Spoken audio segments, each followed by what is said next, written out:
السلام علیکم ګرانو دوستانو، په دې له چې روغ او جوړو د صحت او عافیت جامې مو پر تن وي. د ما سره په څنګ کې اقبال تندر ناست دی. البته دا یو شاعر هم دی او نور هم داسې پټ استعدادونه لري. غواړم تاسو ته د دا پټ استعدادونه در وښیم.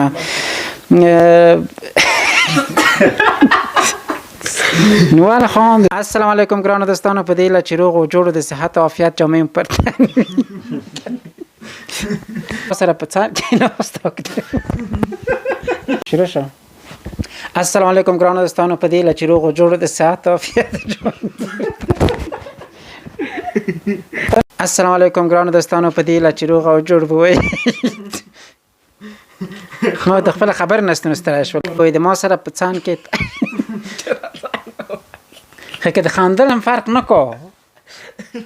زه به ادامه ورکوم دا دیتا ما گره که خنده اغلم په خندای تیروه که از بوتای مال خواندتیم دست خرده خوشحالم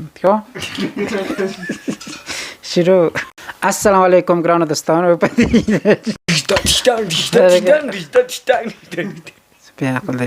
شروعی که ما سره په څنګ کې تکړه شاعر ناسته اقبال تندر. البته تنها شاعر نه دی، نور هم پټ استعدادونه لري. غواړم تاسو ته استعداد او ترانه را تا چالان چی ټکه ودرګه ما سره په څنګ کې بیا شروع دی له چې روغ او جوړ به وي. دا ول نه کېږي، دا خو ډېر سخت شول په خدای. ته بیا دا پې راکړه ځه. تکړه شاعر ناست دی اقبال دوړه.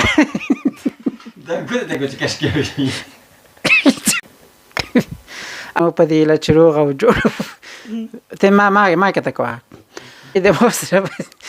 السلام علیکم ګرانو دوستانو، په دې له چې روغ ما که تکوه. ما سره په څنګ کې تکړه شاعر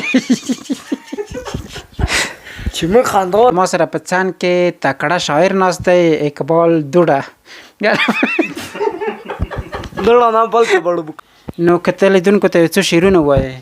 سمه ده، په دې هیله چې خوښې وړ وګرځي. دا یو شعر دی رسمان به دې خوښې وړ ګرځي. وی باران اوره سیلونه را روان کا. واه واه واه. وی باران اوره سیلونه را روان کا. کلی کې خلک ټول بې لرګي شوي دي. بې لرګي شوي دي، یعنې په سیلونو کې لرګي ډېر راځي.